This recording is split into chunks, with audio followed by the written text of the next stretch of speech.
Pilettä, kiitos. En mä halua tommosta. Onko tää nyt se varakku omena? Mä haluun nahkaa, mä haluun semmoista hyvää syötävää. Okei. Ei. Eikä rasvaakaan. Ei. Mulla on dieetti menossa. Ainut sokeri, mitä mä juon, niin ota siitä. Eiku syö.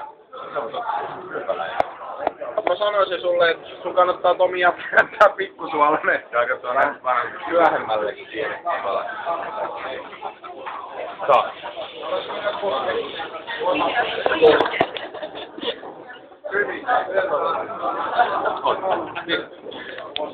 Kyllä mä vähän sikaa. Lähteekö korva? Häh? Irti vai? Vähän siitä katleria. Joo. No mulle tulee heti ainakin 3. Kiitos.